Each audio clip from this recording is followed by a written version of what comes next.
The thing about our brains is that our neurons are hyperconnected. We have way, way, way more connections than allistic people do. And because of that, we have what they call the intense world theory, which is where the entire world seems incredibly chaotic to us. And we need this structure and we need this routine in order to be happy, in order to be healthy, in order to be productive. And it seems like Charles Schulz really, really leaned into this because that is what helped him be who he was.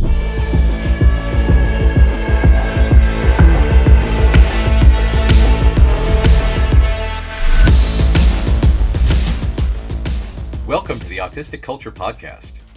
Each episode, we dive deep into autistic contributions to society and culture by introducing you to some of the world's most famous and successful autistics in history. Before we get started, a quick disclaimer on how we use the word autistic. The purpose of this show is not to diagnose the people or characters we discuss as autistic.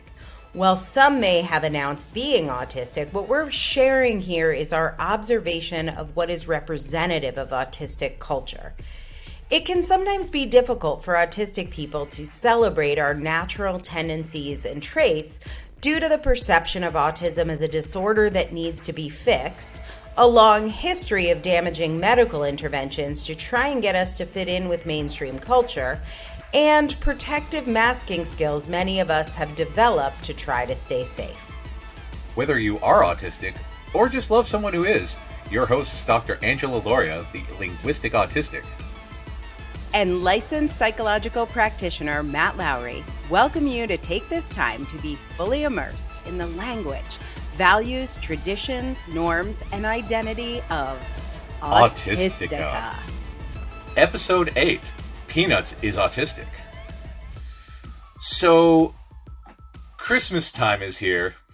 Happiness and cheer. Christmas time is here. Okay. Yeah. I won't do that the whole episode, I promise. Yeah. So one of my absolute favorite pieces of television of all time is the Charlie Brown Christmas special. Well, I take it back. I love all of the Charlie Brown specials. But it occurred to me earlier this year that the reason I relate to these so much is because the Peanuts characters are coded as autistic. And because that's the thing, when you look at this from an autistic lens, everything makes much more sense.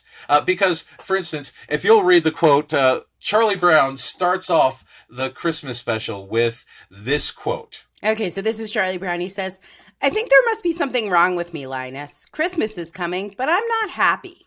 I don't feel the way I'm supposed to feel. I just don't understand Christmas, I guess. I like getting presents and sending Christmas cards and decorating trees and all that, but I'm still not happy. I always end up feeling depressed."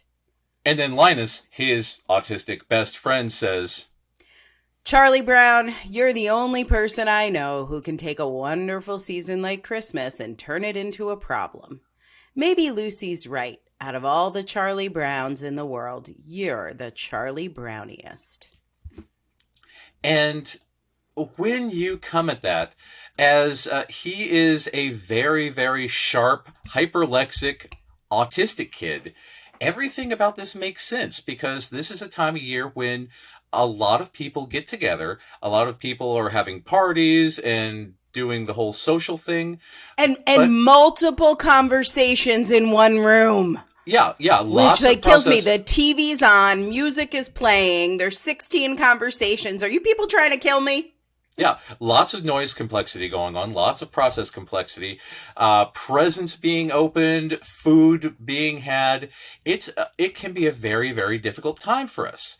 And I was watching this wonderful, wonderful special.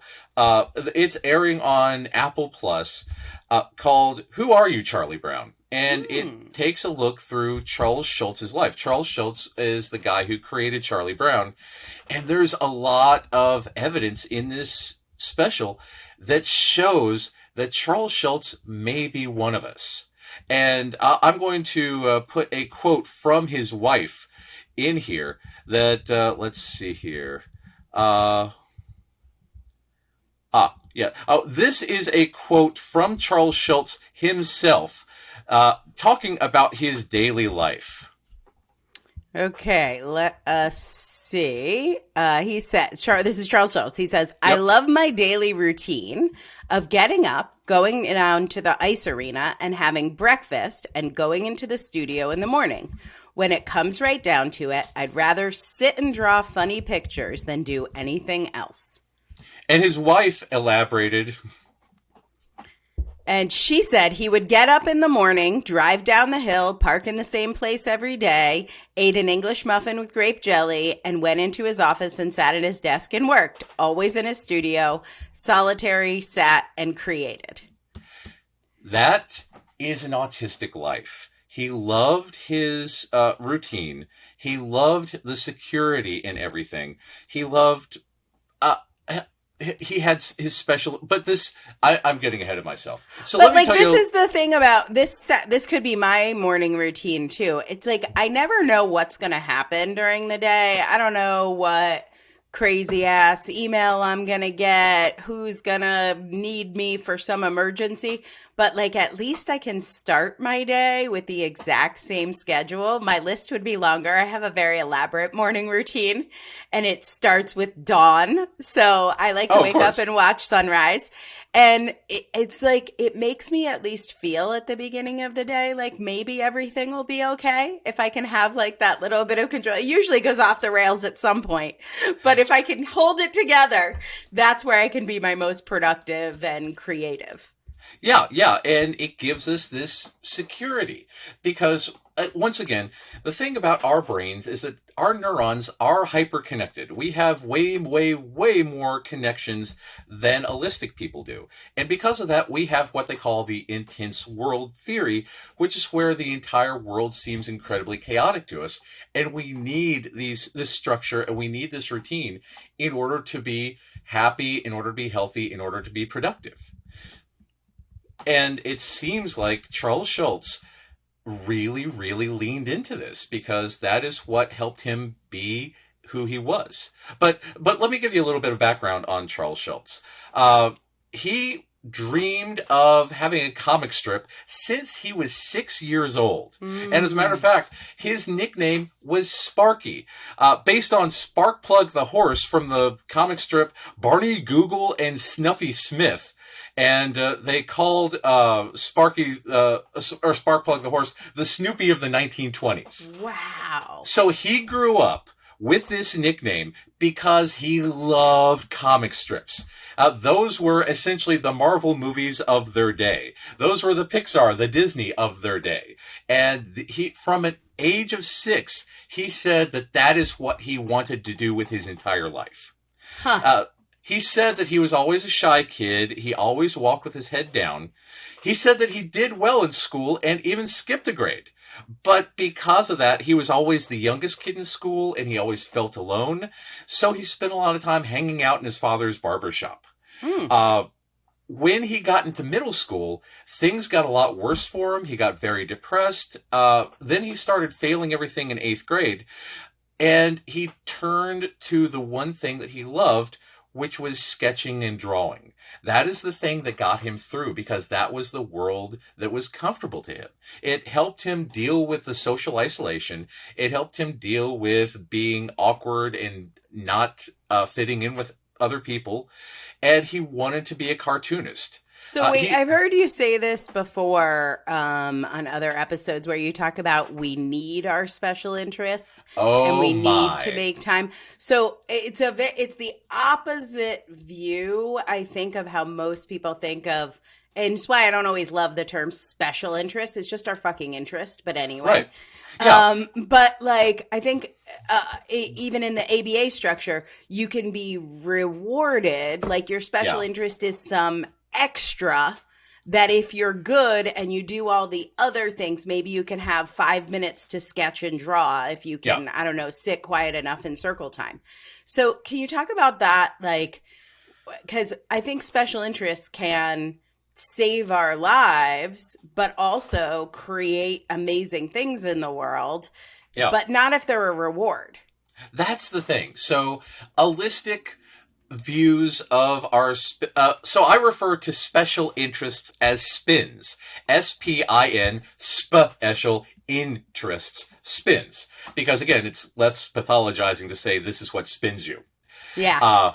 So the Aulistics call these obsessions and say that obsessions are bad because we need to be more focused on socializing. Well, more specifically, socializing with Aulistics. That we need to have holistic social skills instead of doing what it is that we love.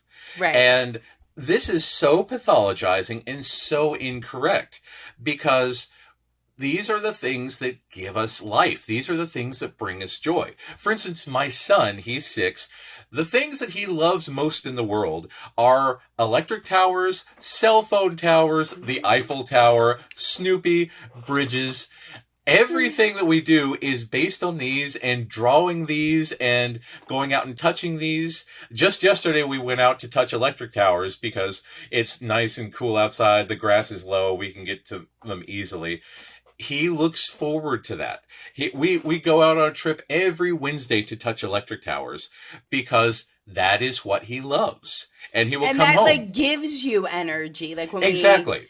We go into autistic burnout when we're trying to mask all the time and trying to fit in. And when you can tap into your spin, what you love, touching electric towers, whatever it is, it doesn't matter. That's going to give you more fuel. And what Charles Schulz did here when he's talking about his life, it's like, oh, I found the thing that gives me energy. That's going to get me through going to school. Some of the other things you have to do, humaning with the neuromajority, you're going to get more energy from being able to tap into who you are authentically and what you actually love and get energy from. Yeah. And again, he said, that's what life was about to me. He didn't say that's what I liked. He didn't say that's what I loved. He said that's what life was about. And this is the thing about our spins, because our identities are not based on, I am this so-and-so's relative, not this is, my position in life, not this is my degree. It's this is what I love. This is my fandom. This is the thing that I love so much in the world. It makes me who I am. Yeah. And this is a defining thing for us. There is no positive word as of yet for this euphoric burst that we get when we are engaged in our special interests. Csikszentmihalyi, a researcher, talked about the concept of flow with a capital F, and how when we are engaged in our special interests, we go into this state of Zen, where our brains change over from alpha waves to theta waves, and we are in this transcendent state of meditation. And we need that to heal. Our bodies heal, our minds heal. It helps make us who we are and how to survive this chaotic world that does not like us. So this is a survival mechanism for him, especially when Charles Schulz, in 1942, he was drafted into the army, and that was very, very crushing for him. Especially since he was drafted when his mother became ill. And at one point, she said, we should probably say goodbye now because I won't see you again. And he was a very, very emotionally sensitive kid, by his own account. And that crushed him. So he spent a lot of time in the military drawing and practicing his skills because he decided that since he was often homesick and lonely, he was going to become a cartoonist. And when he got back home, he published a few cartoons, but he tried and failed for 5 years. For 5 years, he submitted. He got one here and there, but he just couldn't make it. But finally, in 1950, he started doing Lil Folks, and then that became Peanuts. And he never liked the name Peanuts because it was his editor's choice. I think it came from the Peanut Gallery from the Howdy Doody show. And, but he never really got the connotation with that. Again, very literal minded man like us. So, he decided to draw very mature kid characters. And for those who are watching on YouTube, I have this Charlie Brown action figure from my wall of autistic heroes. at some point I'm going to have to show my wall of autistic heroes, because whenever there's an autistic coded character, I get an action figure of that character, put it on the wall of heroes, so that my son can see all of the characters out there like us. And this is the first ever comic strip where Charlie Brown's walking down the street, and Shermie, the character who is a shepherd in the Christmas play, says, "Well, here comes good old Charlie Brown. Good old Charlie Brown, yes, sir. Good old Charlie Brown.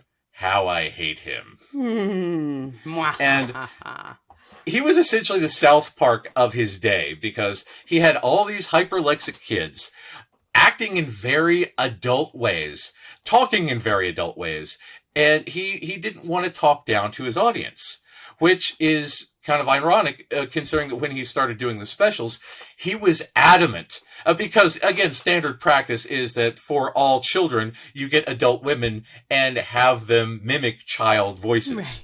Right. Like Bart Simpson. Anyway, he was adamant that they get actual children and record them doing their lines, even if it meant having Bill Melendez, his producer and the voice of Snoopy, read the children the lines one at a time, because the children weren't old enough to read yet.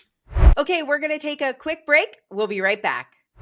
We love sharing stories of autistic culture, and if you are seeing yourself in any of these stories, and you're wondering if maybe you're one of us, or maybe you're already diagnosed or self-diagnosed, and you want to know if Matt can help you live your life better and be more authentically autistic, check out his website at mattlowrylpp.com. That's Matt, M-A-T-T, Lowry, L-O-W-R-Y, and then that LPP, it stands for Licensed Psychological Practitioner. So head on over to mattlowrylpp.com and learn more about working with my buddy Matt. So when a lot of people think about autistics, especially autistic kids, they will think about non-speaking autistic kids. You mentioned hyperlexia. Ah, yes. So it feels to me in some ways like hyperlexia is the opposite of non-speaking. Loquaciousness. Why would two ends of that both be autistic as opposed to like talking a little?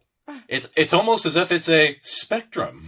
Oh, interesting. Say more. Indeed. The doctor is in. 5 cents. Go. Exactly. This is the thing that a lot of people don't get about what it means to be autistic, because the one thing that is the defining trait of the autistic brain is the hyperconnections. But our connections are not uniform. Our connections are what they call idiosyncratic, meaning that it's sort of like a lightning strike. Neurons are a whole bunch of lightning strikes, and you can never predict where the neurons are going to connect, where the synapses are going to happen, which areas of the brain are going to be hyperconnected. So an area of the brain that might be hyperconnected in one kid might not be in another, and especially in the speech area. It also, whereas neurotypicals and allistics refer to autism as a developmental disability, I refer to it as a developmental difference, because the brain is connecting throughout childhood and indeed throughout our lives, but it may not connect in the same rate and in the same places as allistic peers, meaning that someone might develop speech and reading skills far earlier than allistic peers, and some might develop them far later than allistic peers. For instance, my son, I measured him myself because, again, this is what I do for a living. And by age 4, he could read words and say words out loud on a 3rd grade level. Wow.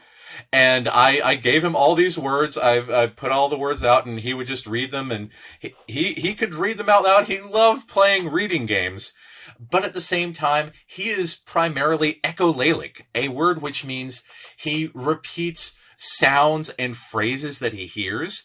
Every time we go over a bridge, he goes, and matches the pitch and tone of the bridge. Same. Oh my God. Yeah. For me, it was boats. So my parents had a boat, and match it. I would always want to go on the boat because I like to match the sound of the motor. Yeah. And no one could hear you humming because the boat was so loud.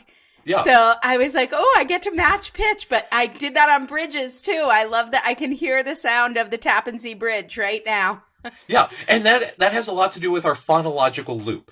Because, so in your working memory, you have essentially what is a short-term recorder in your working memory. And for allistics, this phonological loop is essentially text-to-speech dictation software, speech-to-text dictation software, where words are turned into text and you can save this text. For us, it's just recording MP3s. So when we record sounds, when we record speech, we record all of the nuance, all of the sound effects in the background, everything. So that our stuff is much more detailed, which results in us becoming what they call Gestalt language processors.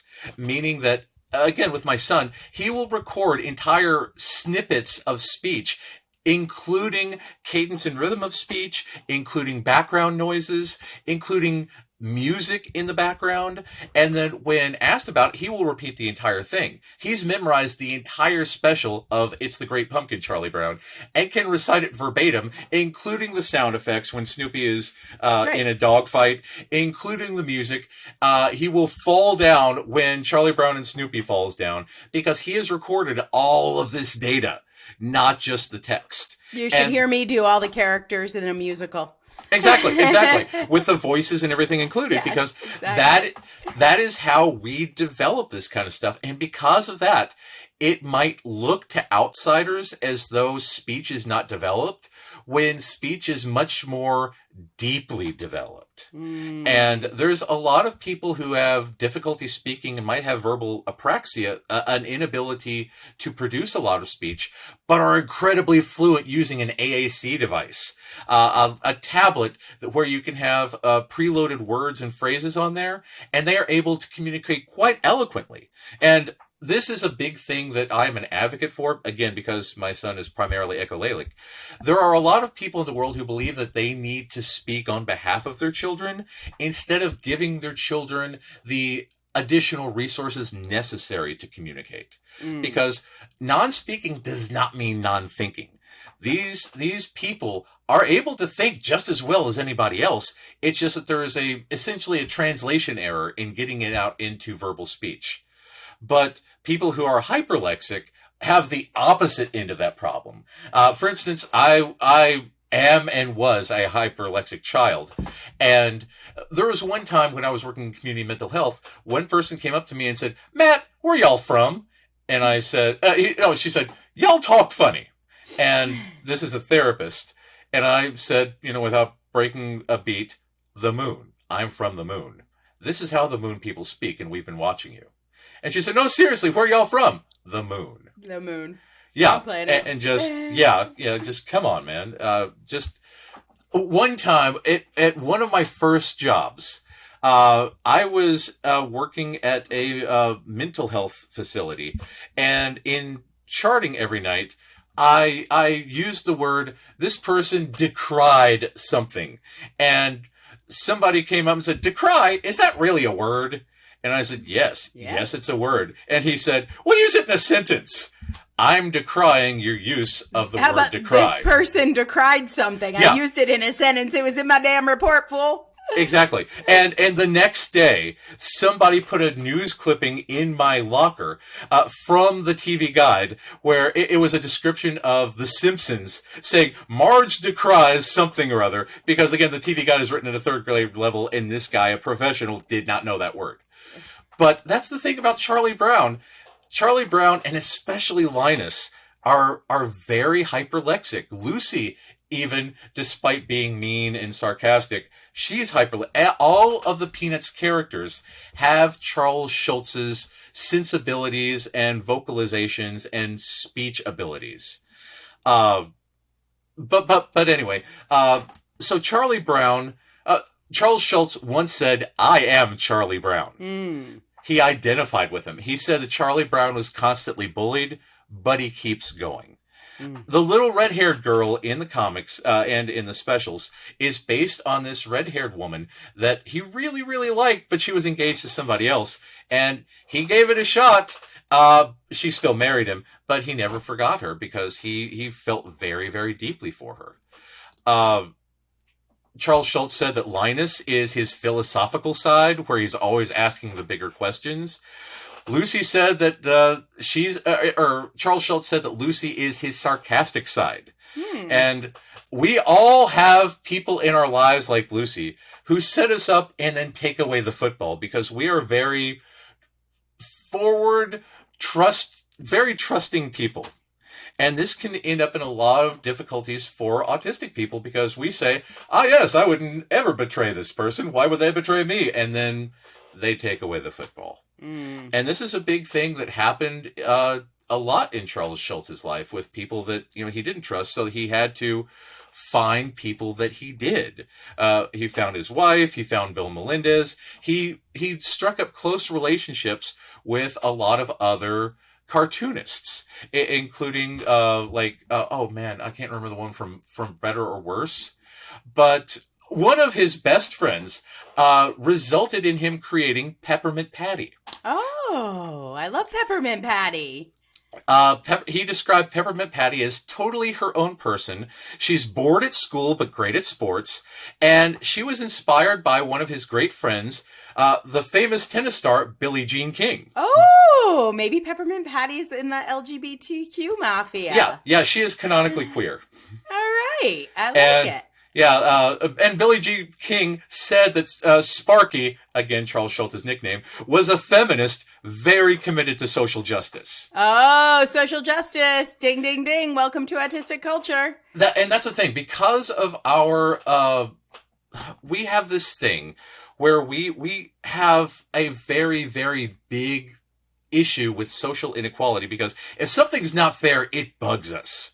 I can't tell you how many kids I've seen say, that kid is touching the light. He should not be touching the light. I told him he should not be touching the light. And the teacher said to mind my own business because we can't deal with unfairness. So here's the thing. He created Franklin Armstrong in 1968, right after the assassination of Martin Luther King.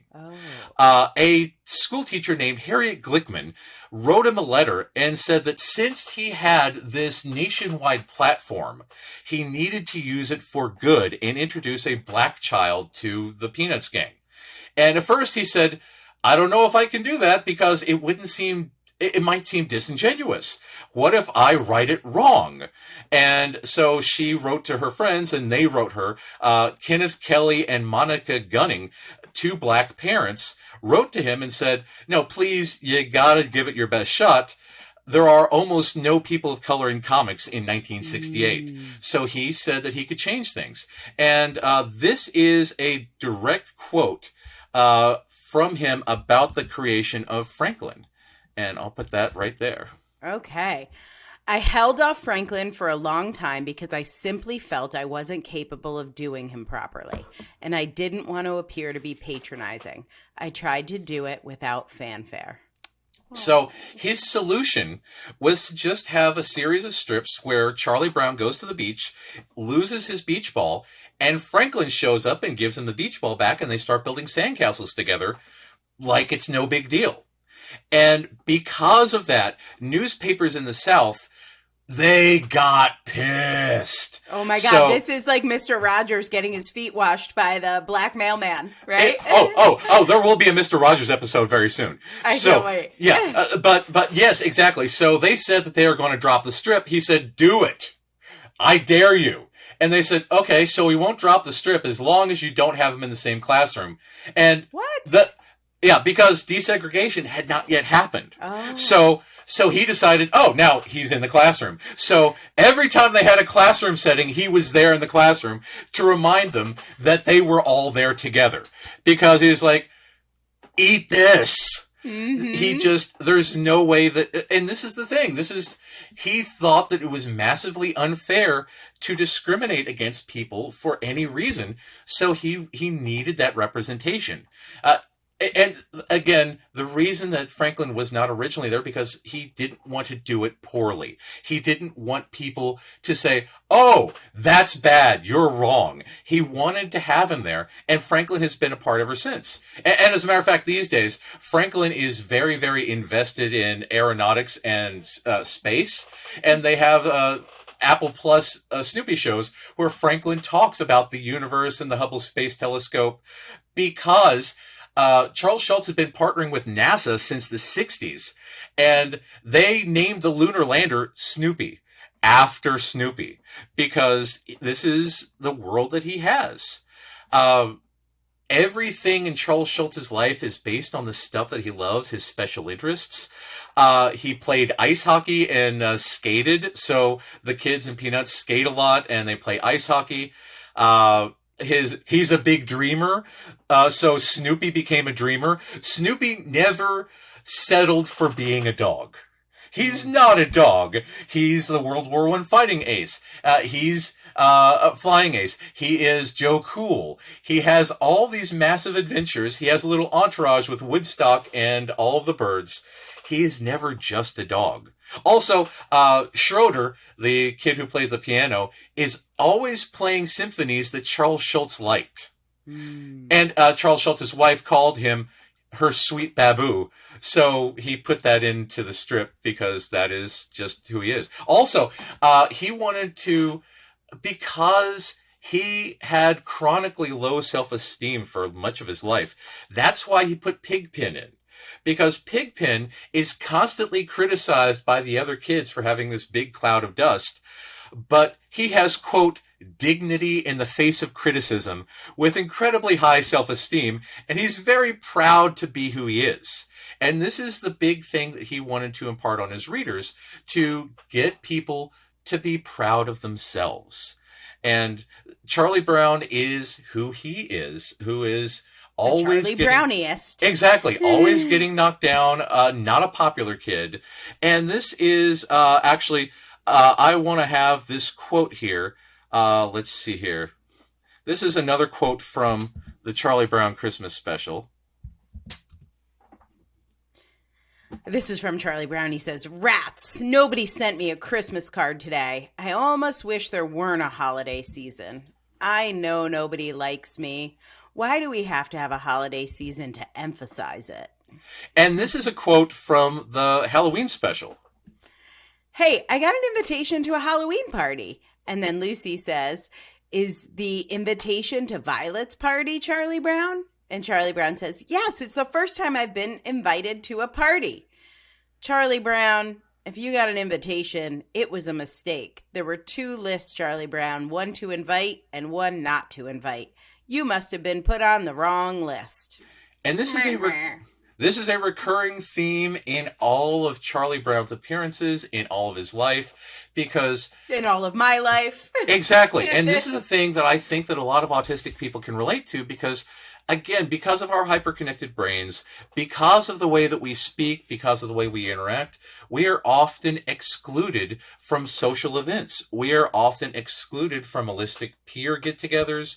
We are often criticized for being different at work. We are often criticized for just existing differently. And so Charlie I want Brown, to share. I want to share a personal experience with this one, Yes. which took me a long time to figure out, and this was one of the things that my diagnosis helped me with. I have had throughout my life, since I was like maybe 12, friends who would tell me, "Hey, I still want to be friends with you, but I don't want to be friends with you in public. So like at school, I don't want people to know we're friends, or like, I don't want to go to parties with you on the weekend, but I want to talk to you on Sunday about what happened at the parties over the weekend." And so it was always like people wanted my advice. They wanted my opinion. They wanted to even be with me, but they didn't want me at the party, and they didn't want anyone to know they didn't want me at the party. And they asked me to be complicit in that. And then going back to the football being taken away, I kept going for it. Like, I fell for that many, many times, because I was like, well, she does like me.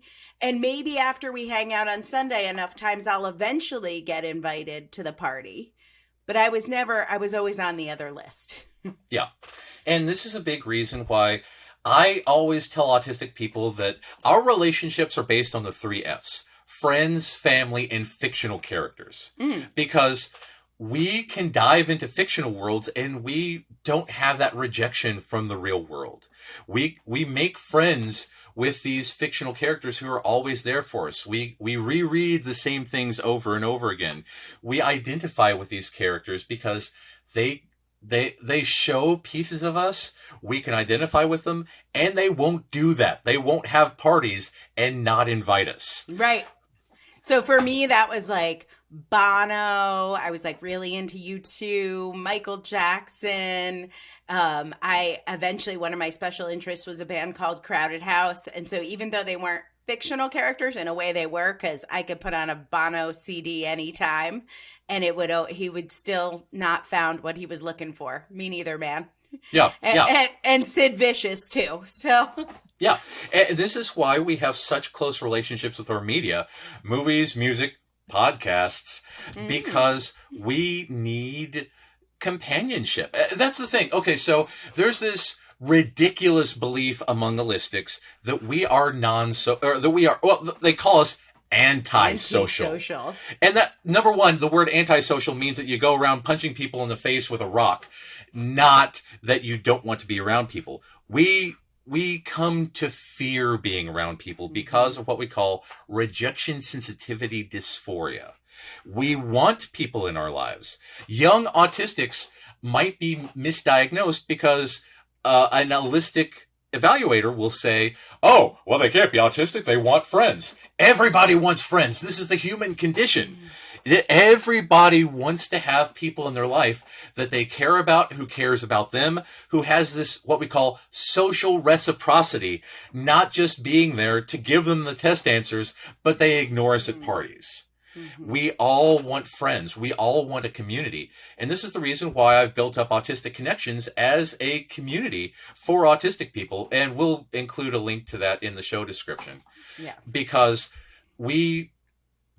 I realized a long, long time ago that because the world is a very difficult place for us, we tend to mask. And when we mask, other autistics can't find us. Other people who love the things that we love can't find us. So I decided to make a place for autistic people, the Land of Autistica. And this is why we have the Land of Autistica and the upcoming book series and the web or the group, everything, so that we can meet other people like us, so that we won't be alone. And this is a big thing with Charles Schulz, because he really, really, really loved the characters that he created. He loved the world that he created. In fact, in 1981, he was admitted to emergency surgery because he had chest pains. And when he was in the hospital, the first thing that he did when he woke up was to ask for a piece of paper and a pen to see if he could still draw. So the first thing he did was to draw Charlie Brown, and he was a little shaky after that. And then he said, this is what it looks like now, because he did not want to stop. And so this brings up... And he actually drew all of his own cartoons, right? Exactly. And like Emily Dickinson, he was the only person who drew and inked every single strip throughout the entire run. And when it was all said and done, he had drawn over 18,000 cartoons. 18,000 every single day of the week for decades. Thanks for listening to the Autistic Culture Podcast. We'll be right back. When autistic people find a special interest, they go deep and have a lot of knowledge, even if they don't have that formal education background to go with it. If you want to capture your spin in a book, check out Angela's work at differencepress.com, differencepress.com, and find out more about becoming an author and establishing your credibility with a book. This is probably the most tragic thing about everything, because in 2000, he was diagnosed with colon cancer, and he became very weak from chemo. And at one point, he made the incredibly tough decision that he had to retire. So he made an extra week's worth of strips. And in one strip, he said goodbye to the characters. And this was the quote that he used to say goodbye to everybody. Charlie Brown, Snoopy, Linus, Lucy, how can I ever forget them? I thought. That poor kid, he never got to kick the football. Yeah, and that's the thing. And the thing about it is, he sent these to the printers, and they ran this week of strips, And the day the final strip was published, he died that morning. He died at the same time that the strip ended. And that was his legacy, because like we said at the beginning, our special interests are our life. He could not live without Snoopy. He could not live without being an artist. He died the same day the strip ended. Wow. And this is the thing about us, because this is who we are. We are our passions. We are idiosyncratic. We are messy. We have to deal with life as it comes. And this is why Charlie Brown is a great hero, because one thing that he made sure of is that Charlie Brown kept going. He never got to kick the football, but he never stopped trying. And this is a big thing that I want to emphasize, especially during the holiday season, because I know that the people listening, there might be a lot of listeners here who don't have people for the holidays. There might be a lot of listeners who are feeling depressed, who are feeling alone, who are worried that they will never have a community, that are worried that people won't understand them. But Charlie Brown tells us to keep going no matter what. You may not get a chance to kick that football, but you should still try. You should all keep going. And this is one of my favorite quotes that Charles Schulz had Charlie Brown say. Sometimes I lay awake at night and ask, why me? Then a voice responds, nothing personal. Your name just happened to come up. And that's the thing. That's life. This was Charles Schulz's view on things, because we're given circumstances in life. We are born with the brains we have. We are born with the people around us, but we have to keep going. We have to keep trying. And if you follow your passions, again, Charles Schulz followed his passions. He was passionate about cartoons from the age of 6. He became possibly the most famous cartoonist in the entire world. To this day, the specials from 1965 keep running every single year. To this day, Snoopy, this is my merch. Favorite mug. All exactly. My son got me this mug. I love it. And yeah. Matt, I want to ask you a really hard question in the most intimate and honest way possible. Nothing personal. Your name just came up. So if tomorrow there was a cure for autism, if we could, I don't know, take a pill that would reduce the mTOR proteins and trim and prune our synapses, would you take the pill? Not in the least. I think that I think that the positives far outweigh the negatives, because I love being passionate about what I love. I cannot imagine a life where I don't have the intensity that I have. I can't imagine a life where I don't think as much as I think. I can't imagine a life where I am diminished. I can't imagine a life that is muffled or muted. We could talk about the weather and pets and maybe traffic patterns. Exactly. That could be exactly. fun. I am cookie recipes. Exactly. And that's the thing, because I am totally willing to trade being able to mesh with 80% of the world, because again, the current estimate is that 20% of the population is autistic or undiagnosed autistic. Mm-hmm, that's so what I think. I am totally willing to forgo that ability to mesh into a bland group in exchange for being able to really, really, really mesh with a very specific few people who give me that euphoric burst. Even if you never get to kick the football, though? Even if I never get to kick the football. Because again, like most autistic people, I have a lot of anxiety about things. I worry about a lot of stuff a lot. I overthink literally everything. But again, it's often in a good case. And again, Charlie Brown illustrates all the worries that autistic people have. Okay, this is Lucy, of course. Are you afraid of responsibility? If you are, then you have hypengaiphobia. Charlie Brown says, I don't think that's quite it. And Lucy says, how about cats? If you're afraid of cats, you have allurophagia. Well, sort of, but I'm not sure. Lucy says, are you afraid of staircases? Then you have climacophobia. Maybe you have thalassophobia. That's the fear of oceans. Or Jepharophobia, which is the fear of crossing bridges. Or maybe you have phantophobia. Do you think you have pantophobia? And Charlie Brown says, what's pantophobia? And Lucy says, that's the fear of everything. And Charlie Brown says, that's it. Pantophobia. That's it. This describes us because our brains are always active. Our brains are always churning through the variables. Our brains are constantly going through hypothetical situation, hypothetical situation, hypothetical situation, hypothetical situation.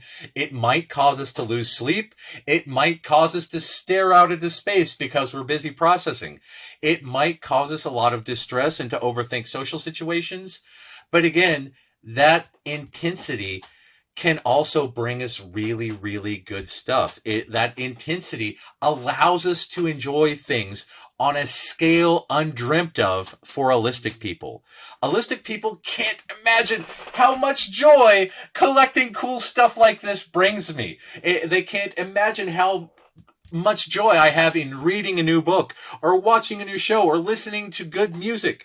They can't imagine I'm getting a lightsaber in the mail later today. I love that. It's so cool. I have such a fine collection. Insert General Grievous quotes here. This is a fantastic way. And this is the thing, because we need to overcome the stigma. We need to overcome the message sent by people who don't understand us that we need a cure, because we need understanding, we need resources, we need community. And again, I encourage you, if you do feel alone, if you do feel like nobody understands you, we've got a group for that. Please join us. You have to answer some questions to make sure that you're not a bot or secretly with ABA or any of that kind of stuff. But we'll be happy to have you. There are people in the world who understand you. There will be people who accept and enjoy your company. And you will have friends, because you just haven't found the right people. We need a community. We need the land of Autistica, and it exists. And this is why I'm very happy to call Charles Schulz one of us.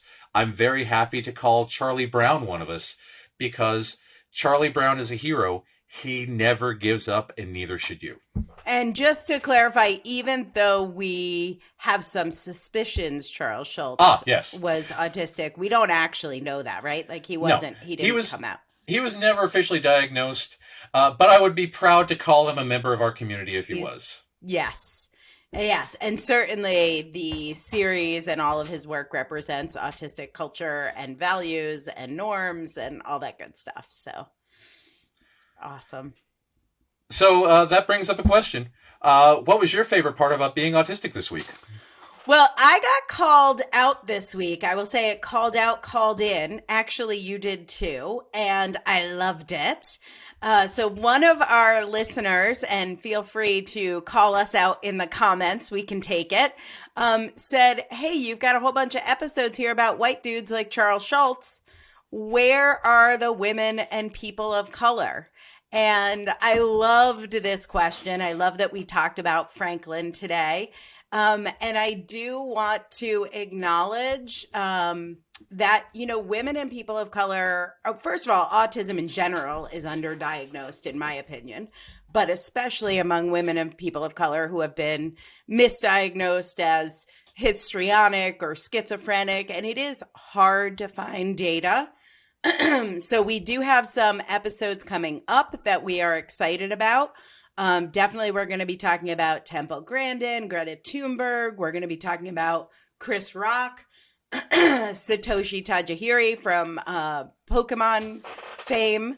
But I love reading about women and people of color that are autistic. So if you have more recommendations for us, rate, review, comment, share with us, because we definitely want to share those stories, and also stories of non-speaking autistics that we will be definitely talking about. I am excited to share about Maori, a New Zealander, who's an amazing non-speaking artist.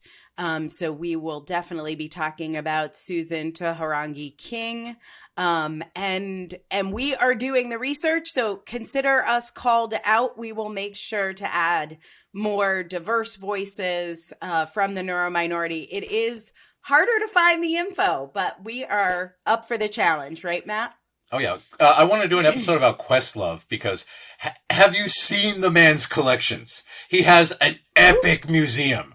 Yeah, I mean, just fantastic. Plus, again, great musicians. So, and diagnosed one of us. So he is officially autistic. I love it. All right, Questlove coming up. Keep your comments coming and please rate and review the show. It helps other people find us. And I know this might sound dramatic to say, but that can literally save lives. When you realize you're autistic and it's not just that you're horribly broken or dropped on the wrong planet or from the moon, as Matt said, that can literally save people's lives from depression. Autistic people are 4 times more likely to commit suicide, and that number doubles among women. I don't have the numbers on people of color, but I wouldn't be surprised if that was true. So help people find us, rate and review. So many of you have written to us and said, how can I help? Post this in social media, tell a friend. It really makes the world a safer place for people in the neurominority. So thanks for joining us today. Have a good one. Thanks for listening to the Autistic Culture Podcast. We hope you enjoyed today's episode. And remember, no one ever changed the world by being like everyone else. You can find out more about writing your book with me at differencepress.com. That's difference, DIFFERENCE, press, PRESS.com. Or getting a psychological evaluation or consult with me at www.mattlowrylpp.com. That's MATT, Matt Lowry, LOWRY, LPP, as in licensed psychological practitioner.com.